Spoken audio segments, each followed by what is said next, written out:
Here we're going to look at multiplying and dividing rational expressions. Here we have the product of two rational expressions. What we're doing here is we're multiplying the numerators and the denominators. So we have 3 times x squared times 4 times y cubed in the numerator, and the denominator we have 2 times y times 3 times x. Because the numerator is all multiplication and the denominator is all multiplication, we can cancel out like facts. Let's start with the 3. There's a 3 in the numerator and a 3 in the denominator. They cancel out. In the denominator there's a 2, and in the numerator there's a 2 times 2 for the 4. So let's cancel out one of those 2's, leaving a 2.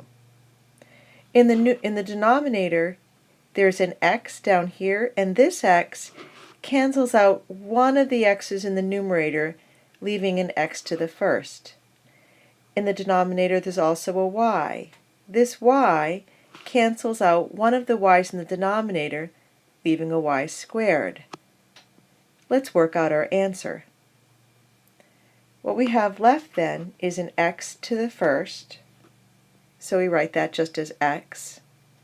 We also have a 2, and I can put that 2 right in front of the x as a coefficient. And then we have a y squared. So we end up in the numerator 2xy squared. In the denominator, we can see that everything has been canceled out. So in our denominator, we have a 1. When there's a 1 in the denominator, we actually don't need to write it. So our answer is 2xy squared. This is our final answer, so we'll put a box around it. Here's another product of two rational expressions. Notice the negative sign out front. I can immediately move that negative sign out front into my answer. Do we have anything that cancels out? Let's see. We have a y squared in the numerator and a y squared in the denominator. They cancel out. We have an x squared in the numerator that cancels out with 2 of the x's in the denominator. So nothing else cancels out. So let's multiply across. 5 times 3 is 15 in our numerator.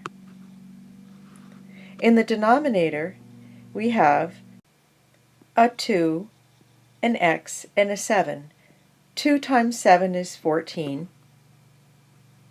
times x.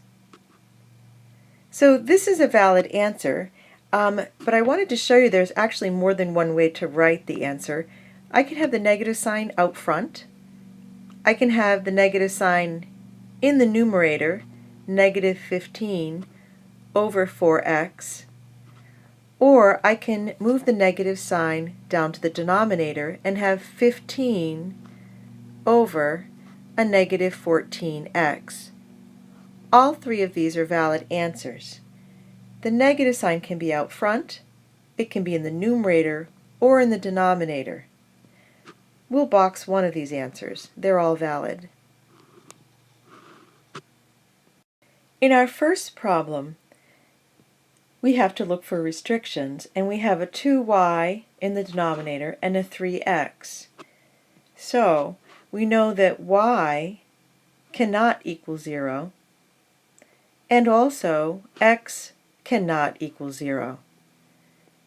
If x or y are ever 0, we would have 2 times y, which is 0, or 3 times x, which is 0, which would make our denominator 0. We check for restrictions prior to our simplification. In our bottom problem, we have the same situation. If x is 0 or y is 0, our denominator will be 0, which is a divide by 0, which is not legal. So we also have to say that y will never equal 0 and x will never equal 0. again, we check for restrictions prior to our simplification. And even in the simplified version, you can see that x cannot equal 0. Here's another example. We're multiplying two rational expressions. Let me put a parenthesis around this. So if you think about this, in the numerator, we are multiplying a binomial that's squared times a monomial. We'll put a parenthesis around our monomial. And in the denominator, we're multiplying a monomial, we'll put a parenthesis around that, times a binomial. So we want to, if we think about this as strictly multiplication, we have to hold our binomials together as one complete fact. Okay, I've moved this up. Let's factor the numerator. The numerator factors into x plus 2 times x plus 2 because the x plus 2 is squared. And we also have a 3x. So that's our numerator. Now let's factor the denominator. Well, we have a 6x squared, and I'm going to factor that 6 into a 3 times 2, and then I have an x squared. I'm going to factor that into an x times an x because I see an x above. And now let's factor this. This is the difference of two perfect squares, x squared and 2 squared. And as we know, the difference of two squares factors into two conjugate binomials. That is, two binomials such that the first term is the square root of the first, the last term is the square root of the last term of the original, and the signs are different. One is addition and one is subtraction. So these two binomials are considered conjugate. Their terms are the same, but one is addition and the other is subtraction. And when you multiply two conjugate binomials, you get the difference of the two perfect squares, the first term squared minus the second term squared. Let's continue our line here. Okay, now that I've factored this out, I can do some canceling. This 3 cancels out with a 3 in the numerator because it's strictly multiplication. Now I want to point out that the only canceling we can do here is to cancel out facts that exist both in the numerator and in the denominator. One common mistake I see is that some students will cancel out, let's say, this x here with this x here. These two x's cannot be canceled out because this x is a term, x plus 2, we add terms, within a fact. So this entire binomial is considered a fact. Its entire entity stays together. You don't want to pull it apart because it is a full fact. Now, what we can cancel out, though, is we can cancel out this x here with this x right here. And we can cancel out this x plus 2 with this x plus 2. In the numerator, all that I have left is a binomial fact, x plus 2. There are no binomial facts, x plus 2, in the denominator. So let's rewrite this. In the numerator, we have x plus 2. And then in the denominator, what we have left is we have a 2 times x minus 2. So a 2 times x times the binomial x minus 2. Okay, so we've finished up here. This is our final answer. And if you wanted, some students like to multiply this back. You don't have to, but if you did, in the numerator we'd have x plus 2. And in the denominator, we would distribute that 2x back in and get 2x squared minus 4x. Both of these answers are valid answers. They have the same value, so I'll put a box around both of them. Neither is superior to the other. They're both just fine. The reason that we factor the difference here is the top one, the bottom is factored, and the bottom we've distributed it and put it in terms of terms.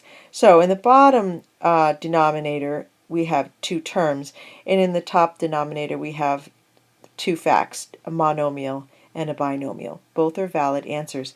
Let's look at domain restrictions, and to do that, we want to go up to the original problem. Okay, so 6x squared cannot equal 0. So we would say that x, and actually let's do our domain restrictions. Let's write them in blue. X cannot equal 0, because if x is equal to 0, 6 times 0 squared is 0, and we have a divide by 0 error. And the other restriction is right here. X squared minus 4 cannot equal 0. So what does that mean? That means that, get my pen out, if x squared minus 4 cannot equal 0, then if we factor x squared minus 4, we have x plus 2 times x minus 2 cannot equal 0. And that occurs when either x plus 2 equals 0, and that can't be true, or x minus 2 equals 0, and of course that cannot be a truth. So in our first expression here, x plus 2 equals 0, we add a negative x to both sides, and our restriction is x is not equal to negative 2. And in our second expression right here, we're going to add 2 to both sides and say x is not equal to 2 either. So our restrictions are that x cannot equal 0, x cannot equal negative 2, and x cannot equal positive 2. Another way to write this is to say that x cannot equal 0 or plus or minus 2. This is set notation. And let's put a box around that. So these are our answers. Here's another problem. We're multiplying two rational expressions. Let's change it up a little bit by getting rid of the subtraction. So this is add the opposite. This is add the opposite. And if we think of this as all facts, this is a binomial fact. This is a monomial fact. They are being multiplied. This is a monomial fact, and this is a binomial fact. They're also being multiplied. So let's move this up, and let's rewrite this. So I have in the numerator an x plus a negative 4, and that's being multiplied by a 10x. And in the denominator, I have a 5x. And when I look at this next binomial right here, 4 plus a negative x, let's swap this around. And we can commute, because it's all addition now, and say negative x plus 4. Okay. I'm noticing, though, that I have two binomials that look fairly similar, x plus a negative 4 and a negative x plus 4, but the signs are different. So I can fix that up. Before I do, let's cancel out the x facts, and let's cancel out the 5 from the 10, giving us a 2. And I'm going to rewrite the numerator as 2 times x plus a negative 4. And in the denominator, I just have that binomial left. But let's factor out a negative 1. If I factor out a negative 1, I get x plus a negative 4. And that matches my binomial in the numerator, which means these two binomials cancel out. So my answer is 2 over a negative 1, which can also be written as a negative 2 over 1, or more simply, and probably the best way to write it, is negative 2. So let's box our answer. And there are also domain restrictions. The domain restrictions occur when 5x is 0 or 4 plus a negative x is 0. So our domain restrictions occur when x, and we'll write this in set notation, is either equal to 0, because if x is equal to 0, 5 times 0 is 0, or when x is equal to 4, because 4 plus a negative 4 is 0. So let's include a 4 here. So there are two restrictions. X is not equal to 0 or 4. Here we have the product of two rational expressions. Notice that the numerator and denominator of both expressions are quadratic trinomials. So we're going to need to factor these. Let's move this up. Okay, we'll make this one complete fraction. It's multiplication all the way across. And our first quadratic trinomial will factor, and what we need to use to factor this is a split the middle term, right? Where we have what two numbers, m plus n equal 5, and m times n is equal to 2 times a negative 12. So when we factor this, we find that this factors into 2x minus 3 times x plus 4. Okay, let's factor the denominator. The denominator also has a lead coefficient that's not equal to 1, so this is going to factor using split the middle term. That's factor by splitting the middle term and then factor by grouping. And when we do this, we will get a 2x minus 3 times a 3x minus 1. Okay, let's go back up to the numerator here and get the factor of this quadratic trinomial. When we do, we will get a 3x minus 1 times an x plus 1. And now let's factor the quadratic trinomial in the denominator of the second rational expression. And this one is x plus 1 times x plus 4. This is probably the easiest one to factor because the lead coefficient is 1, and so we just need to find two numbers, 1 and 4, whose sum is 5, whose product is 4. Okay, let's look at what cancels out. We have a 2x minus 3 in the numerator and denominator, so that cancels out. We have a 3x minus 1 in the denominator and also in the numerator. We have an x plus 4 in the denominator, also in the numerator, and an x plus 1 in the denominator, also in the numerator. What's this equal to? Well, this is actually equal to, there's actually a virtual 1 always multiplied by every fact, so this is equal to 1 over 1. Therefore, our answer is simply 1. Now we also have domain restrictions, and to see the domain restrictions, we have to look at the original denominators, which are here and here, and if we factor them, we can see they factor into these four binomials. So the following is true. In our first binomial, we have 2x minus 3. Well, 2x minus 3 cannot equal 0. Otherwise, we'll have a divide by 0 error, which means that 2x cannot equal a positive 3, which means that x cannot equal a 3 over 2. Looking at our next binomial, 3x minus 1, well, 3x minus 1 cannot equal 0, which means that 3x cannot equal 1, which means that x cannot equal 1/3. Okay, there are two more. We have x plus 1 and x plus 4. Both x plus 1 and x plus 4 cannot equal 0.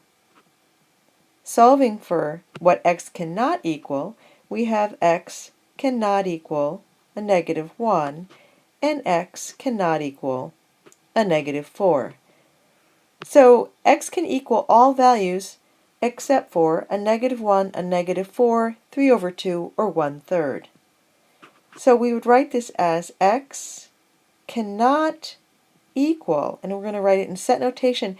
And usually when you write in set notation, you're going to go in numerical order. So our smallest number is -4, and our next smallest number is -1, then 1/3, and then 3/2. And here we have our restrictions.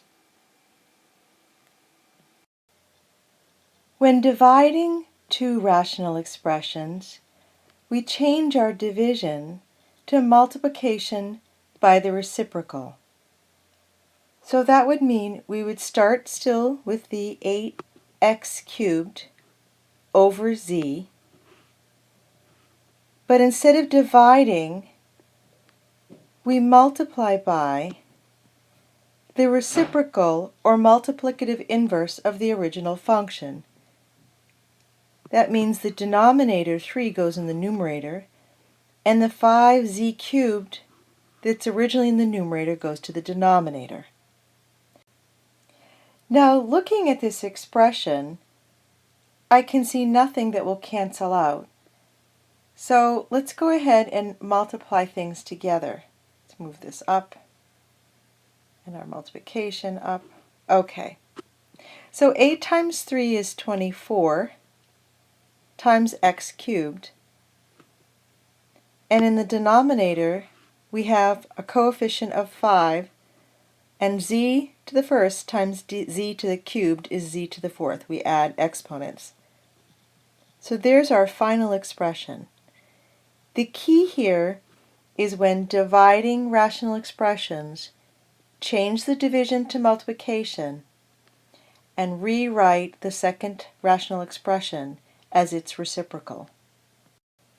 Here we have another example of two rational expressions, but we're dividing instead of multiplication. So what we need to do is rewrite the first rational expression, which is x squared minus 9. This is a binomial, and notice it's a difference of two perfect squares. And in the denominator, I have the binomial, which is linear, x plus 4. I'm going to change the division to multiplication by the reciprocal of the second rational expression. So the x plus 4 goes in the numerator, and the x minus 3 goes in the denominator. And right away I see that the x plus 4's cancel out because it's strictly multiplication now, and I can cancel out with multiplication. Now let's rewrite this. Well, I notice that x squared minus 9 is the difference of two perfect squares, and the difference of two perfect squares factors into the product of the two conjugate binomials, x plus 3 times x minus 3. That's my numerator. In the denominator, what I have left is x minus 3. Clearly, I can cancel out the two binomials x minus 3 that are in the numerator and the denominator. My final answer is x plus 3. This is the simplified solution to this division problem. Now, once we look at this, once we have this as all multiplication, we can look for possible divide by zero errors. They occur first whenever x plus 4 is equal to 0. So x plus 4 cannot equal to 0, or we can say x is not equal to a -4. They also occur when x minus 3 is equal to 0. So I would say that x minus 3 cannot equal 0, which means that x cannot equal 3. So our restrictions here in set notation are that x cannot equal -4 or 3.